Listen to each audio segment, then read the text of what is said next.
Sunil Gavaskar Michael Vaughan से भिड़ गए हैं और उसकी वजह है माइकल वॉन का एक स्टेटमेंट। माइकल वॉन ने जो रूट को डिफेंड करते हुए कहा है कि जो रूट बहुत जल्द सचिन तेंदुलकर का रिकॉर्ड तोड़ देंगे, लेकिन बीसीसीआई को यह बात बिल्कुल पसंद नहीं आएगी और बीसीसीआई यही चाहेगा कि कभी भी सचिन तेंदुलकर का रिकॉर्ड ना टूटे, क्योंकि बीसीसीआई टेस्ट क्रिकेट को प्रिजर्व करने के नाम पर यही चाहेगा कि कोई इंडियन क्रिकेटर ऊपर रहे। अब सुनील गावस्कर ने यह कहा कि स्टेटमेंट का पीछे कोई लॉजिक नहीं है। अगर सचिन तेंदुलकर अभी टॉप पर है तो उससे टेस्ट क्रिकेट पे क्या फर्क पड़ रहा है, और कल को अगर कोई इंग्लिश मैन इन पर्टिकुलर उस चीज को तोड़ देता है तो उससे भी क्या फर्क पड़ जाएगा। उन्होंने कहा यह जबरदस्ती की इंडिया बैशिंग है, क्योंकि इंडिया आईपीएल को होस्ट करता है, सबसे बड़ी टी20 लीग को होस्ट करता है, तो एक अजम्पशन बनाने की कोशिश की जा रही है कि इंडिया टेस्ट क्रिकेट के खिलाफ है और सिर्फ टी20 को प्रमोट करना चाहता है। जबकि सुनील गावस्कर ने कहा कि इंडिया हर साल एटलीस्ट 6 से ज्यादा टेस्ट मैचेस खेलते हैं, जबकि बहुत सारी कंट्रीज ऐसी हैं जो टेस्ट क्रिकेट को प्रायोरिटी नहीं दे रही। और यह बात सुनील गावस्कर की बिल्कुल सही है, क्योंकि इंडिया हर साल अपने होम सीजन में टेस्ट क्रिकेट खेलता ही खेलता है। और ऐसा नहीं कि सिर्फ ऑस्ट्रेलिया और इंग्लैंड आए तो 5 टेस्ट मैच खेल लिए। इस बार इंडिया ने इंग्लैंड को 5 टेस्ट मैचेस के लिए होस्ट किया था। अभी बांग्लादेश को 2 टेस्ट मैचेस में होस्ट करेंगे, फिर न्यूजीलैंड को 3 टेस्ट मैचेस में, यानी कि इस साल सिर्फ इंडिया में ही 10 टेस्ट मैच होंगे। इंडिया हर साल 2 या 3 टीम्स को इनवाइट करता है और इंडिया की एक टेस्ट सीजन जरूर होती है जिसमें इंडिया 5 से 6 टेस्ट मैचेस खेलता है।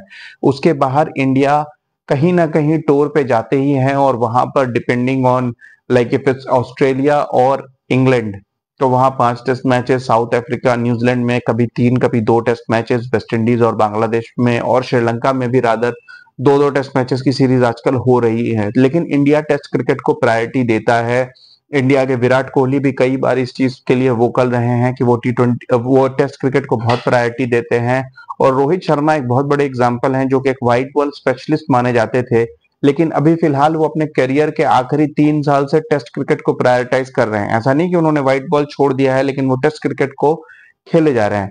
तो मेरे ख्याल से माइकल वॉन ने जो स्टेटमेंट दी है, जो रूट सचिन तेंदुलकर का रिकॉर्ड तोड़ सकते हैं, इस स्टेटमेंट में कोई खराबी नहीं है। लेकिन जो उन्होंने एक स्टेप आगे जाके बीसीसीआई को टारगेट किया है, मेरे ख्याल से प्रॉब्लम वहीं से शुरू हो गई है। मेरे ख्याल से Michael Vaughan vodka with lime कुछ ज्यादा ले रहे हैं।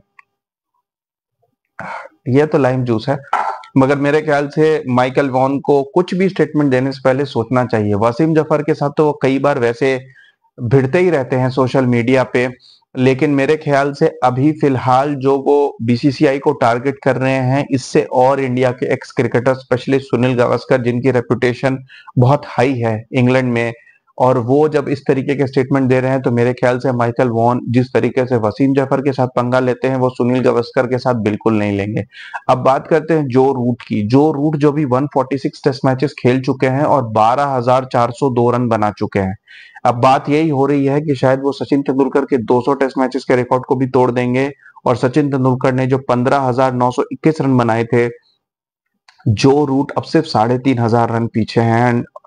कंसिडरिंग कि जिस तरीके से और जिस फ्रीक्वेंसी से इंग्लैंड टेस्ट मैचेस खेलती है, जो रूट ये रिकॉर्ड 3 साल में तोड़ सकते हैं। लेकिन मैं आपको एक बात बता दूं कि ये जो करंट क्रिकेटिंग सीजन था, ये मेरे ख्याल से इंग्लिश समर का one of the easiest season था, क्योंकि West Indies cricket we all know कि वेस्ट इंडीज टेस्ट क्रिकेट में थोड़ी फिलहाल पीछे चल रही है और उनके सारे बॉलर्स नए हैं। जिनके सबसे एक्सपीरियंस बॉलर किमार रोच स्टोर पे नहीं थे, और बाकी जो भी वेस्ट इंडीज के बॉलर थे, किसी ने 15-20 टेस्ट मैच से ज्यादा नहीं खेले।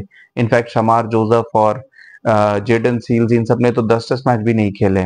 श्रीलंका अगेन फ्रेश अटैक, ज्यादा एक्सपीरियंस बॉलर्स नहीं है, लेकिन आखिरी टेस्ट मैच में उन बॉलर्स ने भी जैसे जैसे वो कंडीशन से फेमिलियर हो गए थे, जो रूट को परेशान करना शुरू कर दिया था।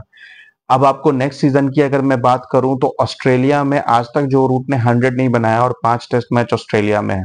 इंडिया के साथ इंग्लिश समर में अगले साल इंग्लैंड खेलेगी 5 टेस्ट मैच, और इंडिया के भी कुछ bowlers, in particular Jasprit Bumrah ने जो रूट को रिसेंटली काफी परेशान किया है। तो देखना है कि जिस फ्रीक्वेंसी से, जिस फॉर्म से वो फिलहाल स्कोर कर रहे थे वेस्ट इंडीज और श्रीलंका के खिलाफ, इंडिया के खिलाफ वो कर पाएंगे या नहीं। हाँ, अभी अगले महीने उन्हें पाकिस्तान के साथ 3 टेस्ट मैच खेलने हैं पाकिस्तान में, जहां पे कंडीशंस काफी बैटिंग फ्रेंडली होगी। बट अगेन जब वो न्यूजीलैंड जाएंगे तो वहां शायद न्यूजीलैंड के सीम बॉलर्स जो रूट को इतनी आसानी से स्कोर करने ना दें।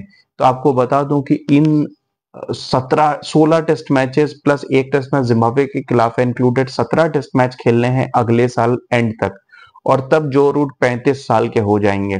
लेकिन इन 17 टेस्ट मैचेस में जितनी आसानी से वो अभी रन बना रहे थे, शायद इतनी आसानी से रन बनाने का मौका उन्हें ना मिले।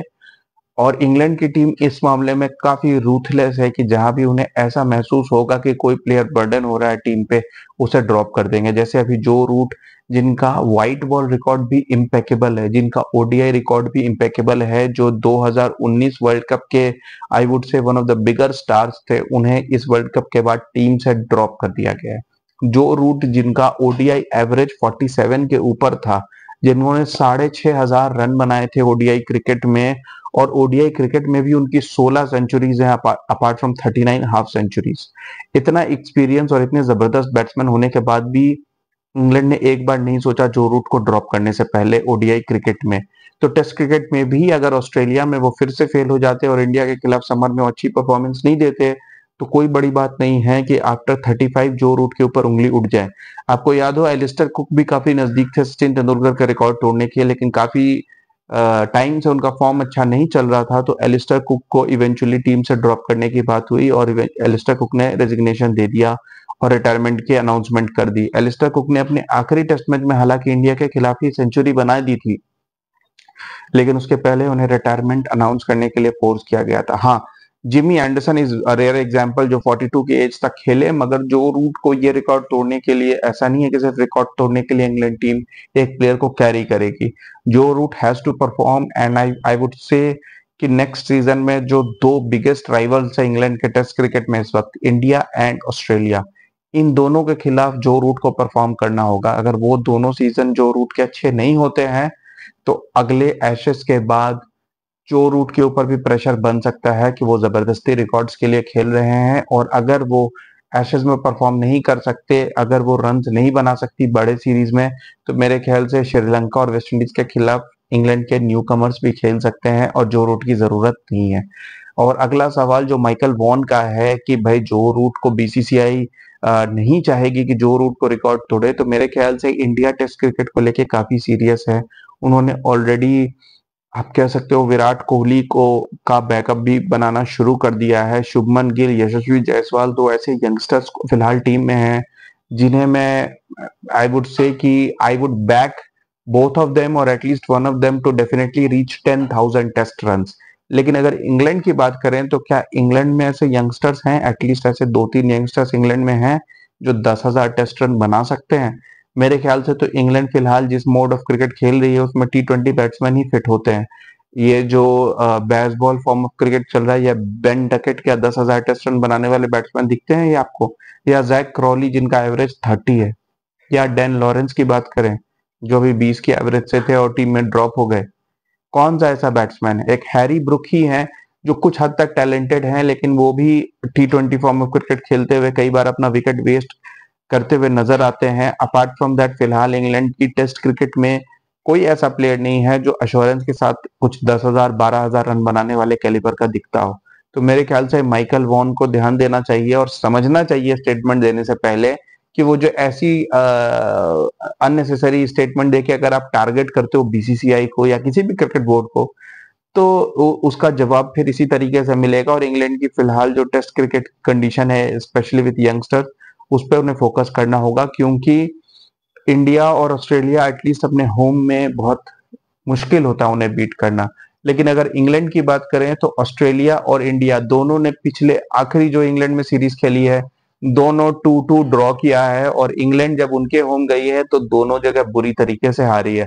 तो मेरे ख्याल से इंग्लैंड को ये श्रीलंका वेस्ट इंडीज सीरीज छोड़ के ऑस्ट्रेलिया और इंडिया को होम एंड अवे दोनों जगह हराने की प्लानिंग पे ज्यादा फोकस करना चाहिए। Keep watching guys, thank you.